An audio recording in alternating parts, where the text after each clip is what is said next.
Hello, beautiful. I'm your host, Nicole Goff. Welcome to the Ecstatic Life Podcast, the podcast for women who want to live fully embodied, nervous system regulated, open-hearted, radiant, and alive. Here we explore the practices, modalities, and lived rhythms that return you to yourself, to your heart, to your body, your intuition, and your divine spark. This podcast is for women who are ready to awaken their inner creatrix, activate their inner manifester, and remember, an ecstatic life isn't a destination. It's the path we're walking together. I just got back from a 3-day Satvatove foundational seminar, and to say it was life-changing would probably be an understatement. Hello, beautiful. Welcome back to the Ecstatic Life Podcast. I'm your host, Nicole Goff, and today I'm bringing you a solo episode where I want to unpack some of the things that I learned in a recent workshop that I did. And actually, I just got back from this foundational seminar. It was more than just a workshop. It was a 3-day experience where we were fully immersed for 12 hours. A lot of it was in learning to hold space deeply for others. And then the other half was in digging down and uncovering the buried truths of ourselves, what they call revealing the diamond. So the diamond self being our true essence, our true nature, our soul, our spirit. And so we did a lot of work unpacking some internal sticky beliefs, unpacking some old baggage, and really clearing the slate of who we are, who we believe we are, our relationship with ourselves. It was really deep work. It was really intense. I actually had a kind of a crash, feeling like a detox or coming down from a big high after I got back on Monday.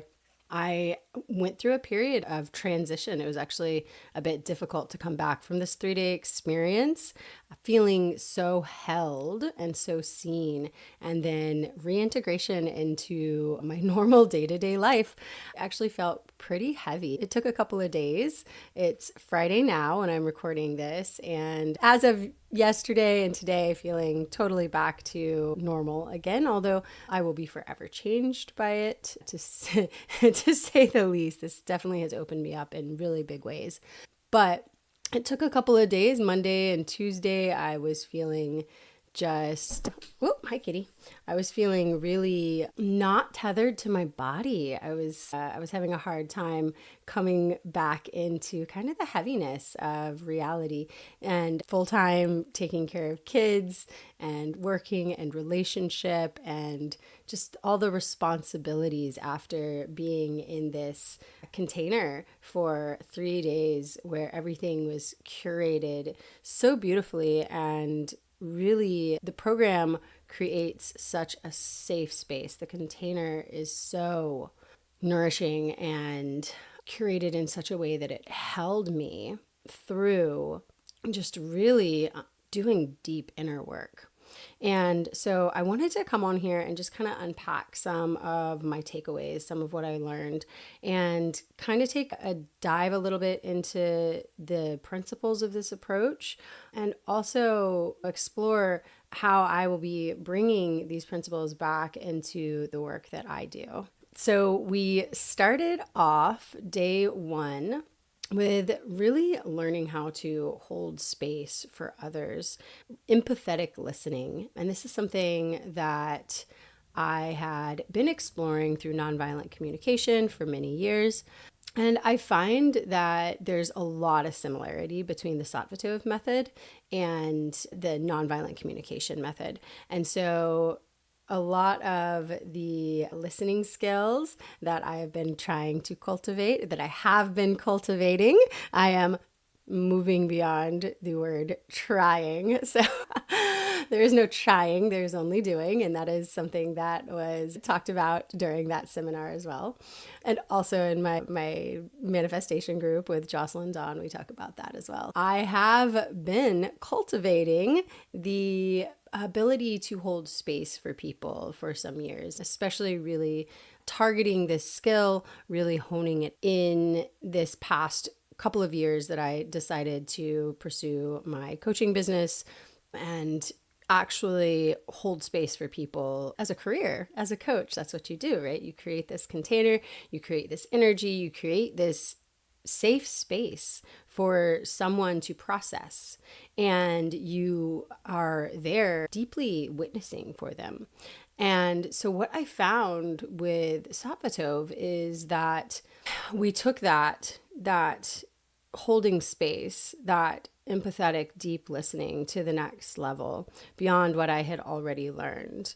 And so we started with learning just open body position and how our nonverbal communication, our tone of voice, how really that is a huge component of communication, and to be mindful of the way we show up, the way we have presence with someone when they're speaking. And now this doesn't just apply for working with a coaching client, obviously. This is when you're speaking with anybody, when you're interacting with your kids. This is something that I find to be very important in my life, because it's so easy to get distracted with day-to-day stuff, with your phone, with your schedule, with everything, that a lot of times I find myself not giving my full attention to my child. And I have a lot of them, so they're kind of constantly pulling my attention in different directions. But to focus that attention in on them is just so nourishing and important for them. So that doesn't mean 100% of the time I'm going to drop what I'm doing, what I'm in the middle of, squat down to their level, face them fully, be in the open body position, give them my full attention. That's not always possible. Sometimes I'm in the middle of a task that I can't even look down. But to be mindful too, as much as possible, give them that level of attention, because it is so important to them. It means so much. A lot of times what they really want is just that presence, just that attention.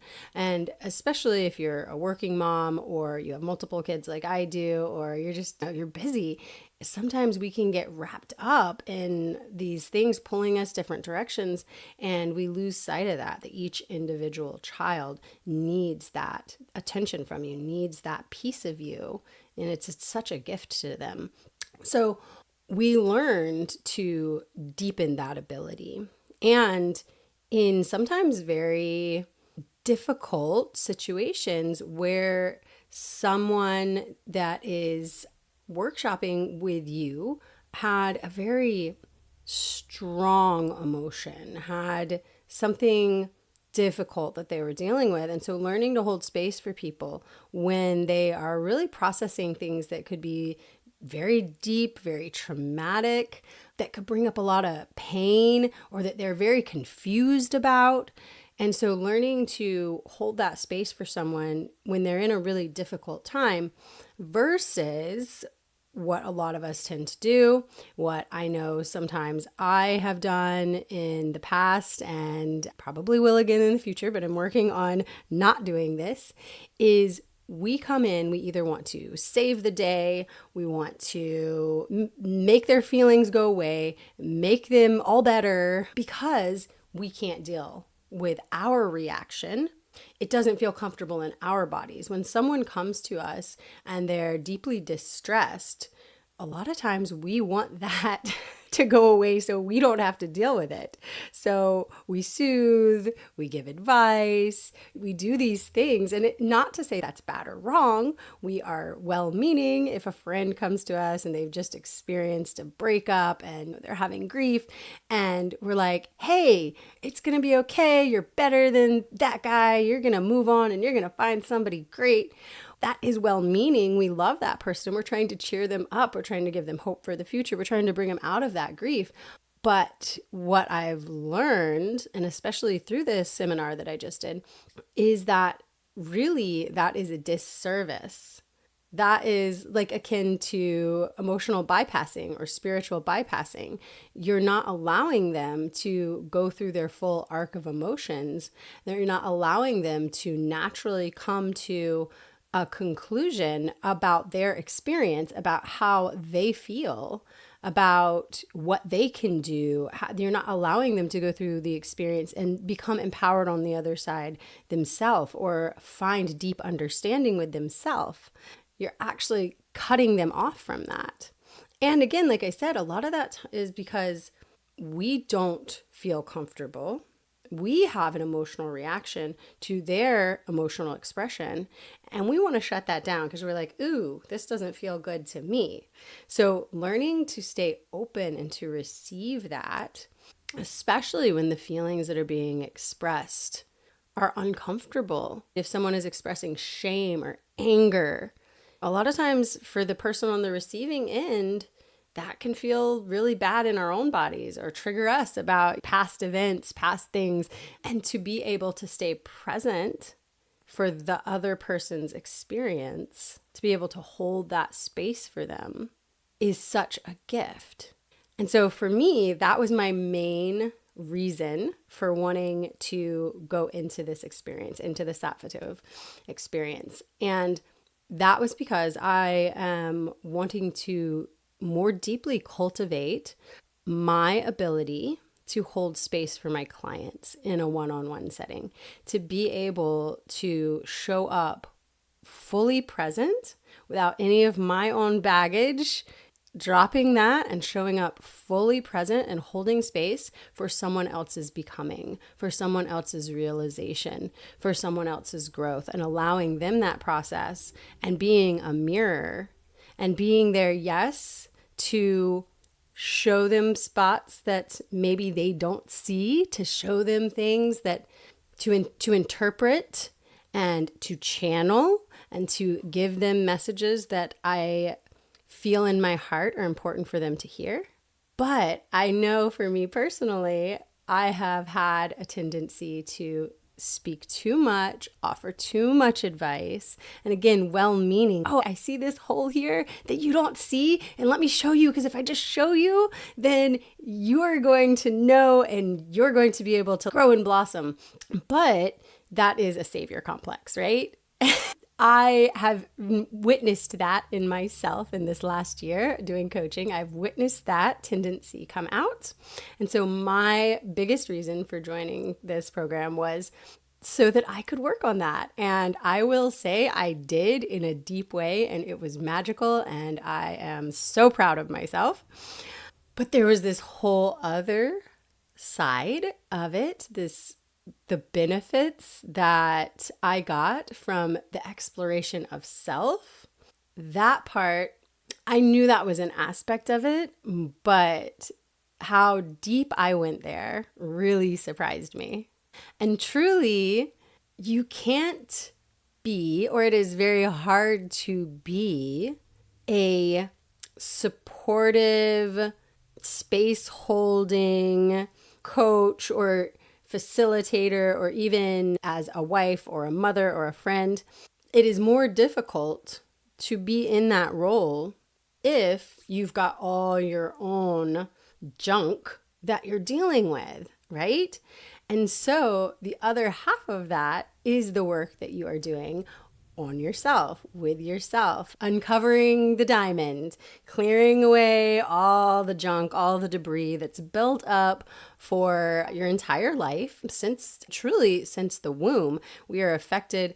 And actually, there's all this generational trauma that we carry. There's ancestral lineage stuff that we're carrying over that doesn't even accumulate in this life. There's karmic stuff we're bringing. So really, working on all of this, unpacking these things, clearing them out of the way so that we can just shine brighter and brighter. And what I found in myself, some of it was very surprising. Some of what came up, some of the experiences I had, some of the insights I had It was stuff that I was not expecting. I kind of had my little list of, oh, these are my issues and problems that I'm still working on.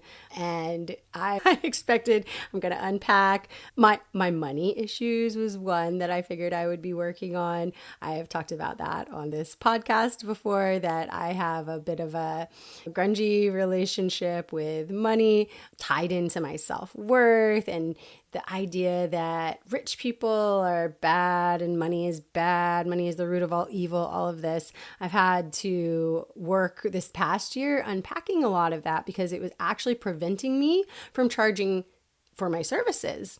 Which is, it's funny how this has come up. I didn't realize I found the roots of this issue. I didn't realize it was so pervasive, because I'd spent so many years as a broke college student, single mom. My husband was making all the money, and I'm a stay-at-home mom running not-for-profits. I didn't realize until I became an entrepreneur in this way, in this capacity, that all this junk was built up around money. And so I've been unpacking that for this past year. And I've been working on realizing my worth and realizing what is tied to that.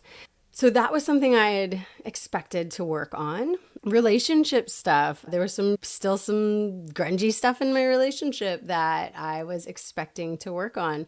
But some of the things that came up through this experience were totally unexpected and blindsided me. Going back to a podcast that I did with Karen a few months ago on the ethics of raising and eating animals, that actually surfaced in just this monumental way. And I realized that I actually had made a promise to God that I would quit eating animals 10 years ago.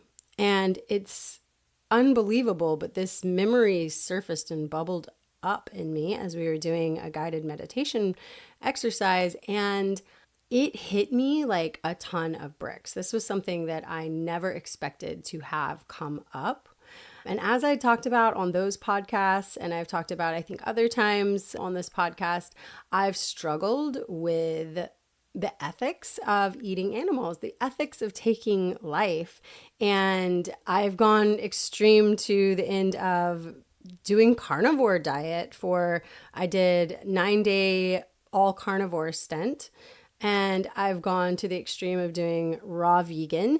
And for most of my life, I have been experimenting with this idea of what it means to consume other beings.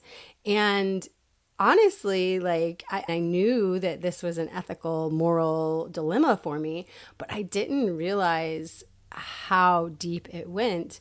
And I just sobbed. I just cried, realizing that this was something that I had made a commitment to God and I'll just say this, when my father was diagnosed with cancer, I made a commitment that I would quit eating animals if he saved my father, if my father could live. And I broke that promise. And this was a memory. This was something I hadn't thought about. This was 10 years ago plus. And how it hit me, how it affected me was so surprising. And really what I came away with was that some part of me knows on this innate level that consuming animals is not for me. And that I have been living out of congruence. I've been incongruent with my beliefs and how I operate in the world. And so I made a commitment, and I have been working towards that, honestly, since I did those podcast recordings with Karen. But I made a commitment to actually go fully into a vegetarian lifestyle. I don't know if this will lead fully into a vegan lifestyle, but it's going to have to take a process. I know that, but I haven't been consuming animals already. I had been experimenting with this raw vegan diet. I haven't been consuming animals already besides seafood for the last couple of months. But the fact that I realized how deeply ashamed and sorry, it was like grief almost, that I had broken this commitment that I made to God was extremely surprising. This really, and I know I'm struggling with my words here because it's hard to put into words the experience. Sometimes when you're in guided meditations, the experiences are coded in the same way that dreams can be coded. When working with my spirit guides and doing those types of meditations, sometimes messages can come through that are cryptic. It's sometimes hard to put into words, but it was deeply profound and deeply moving. Another really surprising area that came up to me was my relationship with time and time management. And this was keeping your commitments was a big part of this program. And I realized hi baby, hi other baby. Little ones have come to join me in my podcast recording. But I realized where I had been leaky with some energy around time, where I had been making these excuses like, oh, it's not a big deal. I can show up 5, 10, 15 minutes late for things here and there. And whatever, I have 5 kids, I have a super busy schedule, a bunch of animals to take care of. Of course, there's always an excuse, but where that leaky energy was actually affecting my view of myself and likely affecting relationships as well. But more importantly than that, really, my sense of self. So I am committed now to not being someone who shows up late. Can I have toast? Can I have toast? Can you have toast? Yeah. Okay, I'm back from serving some toast. So this may seem like a little thing, right? Just being 5 minutes late for an appointment. Yeah, I've got 4 kids. No big deal, right? But I realized actually it's affecting me on this really deep level, and an identity level. I am a person who doesn't have good time management. I am a person who makes excuses. I am a person who does not fulfill my commitments. I am a person who makes excuses, who shows up late, who lets people down. There was a lot to unpack there, and that was very surprising to me as well. I didn't realize how these little inconsistencies, these little, again, incongruencies were affecting me on such a deep identity level. So really super interesting stuff there. And again, I made a commitment to come back into alignment with my true self, with my beliefs about myself, with my ethics, my moral values. And I made a commitment to not be late. Now, this one, I'm not sure might even be harder to execute than becoming a vegetarian. This one is deeply rooted. We're talking from early childhood. We make a joke in my house that we operate on golf time. This is my parents and my brother's family. This is a joke about my family, where I come from. And so this is a very ingrained habit.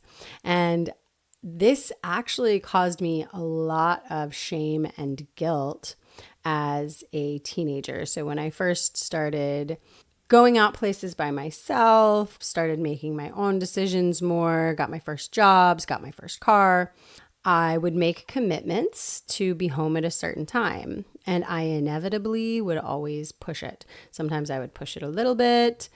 Curfew was at 11, it'd be 11:30. Sometimes I would push it a lot and I wouldn't be back home till 2:00 in the morning, but I always had a good story around it, right? This thing happened and this thing happened and I had to take my friend home and then there was like a deer in the road. And so I got in this habit of coming up with the good story even before I was late.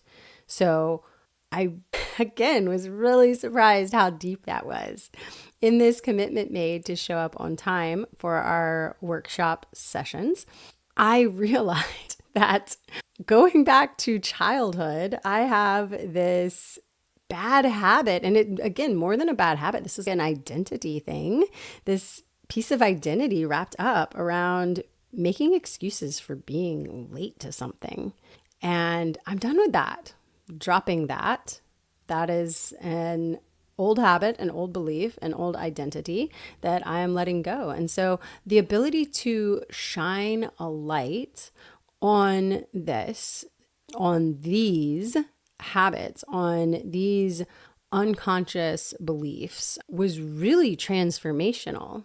And again, like I said, I am a different person coming out from the other side of this. I am a changed person, and I cannot wait to bring these lessons that I have now integrated into my work that I do, into how I share on this podcast, into my ability to hold space for the women that I interview on this podcast. And actually, I already had that opportunity on Wednesday to practice these skills. And I noticed a shift that it made in my energy during that interview. And so already being able to see the fruits of this time that I invested, this time, money, energy, and it was quite a big energy investment that I invested into this experience.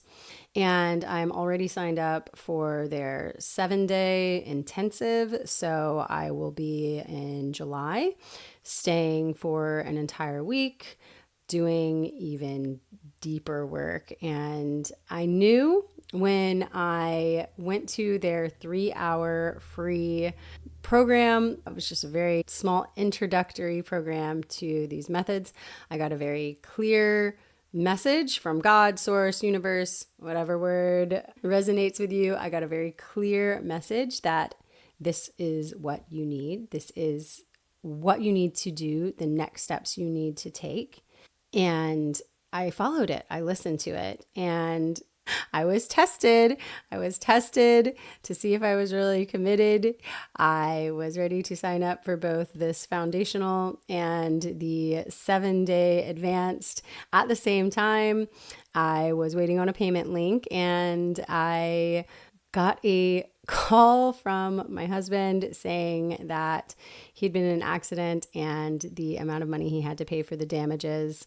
It turned out to be almost exactly the amount that I was about to invest into this program.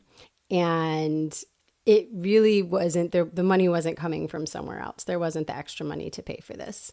And I knew, though, in that moment, this was a test. The universe was testing me and seeing how committed I was to this growth. And so instead of doing the maybe logical thing of saying, I'll put this off, I'll do it later on, and I decided to listen to my intuition. I decided to follow through and be brave. And I went ahead, I put it on a credit card, I paid for it, I signed up, and I didn't let anything get in the way of listening to that clear message that this was meant for me. And it was. After taking it, after participating in the 3-day, I realized I absolutely made the right decision. And funny thing is, money came through. So the universe also rewarded me for being brave, and unexpectedly, money came through. So I think that's where I'm going to leave it for today. I feel like I have a lot more on my heart to share about this experience. I will probably dive deeper into some of the takeaways and some of the things that I learned really about the empathetic communication, space holding, and more about the deeper dive into yourself and uncovering that diamond that you are. And so there will definitely be a part 2 to this story, but for now, the kids are calling. It's breakfast time. I love you all, and I will see you again next time. Want to dance with me? Go deeper with me? Have me in your back pocket, literally? Join the Ecstatic Life Academy on the Go Collab app, link in show notes.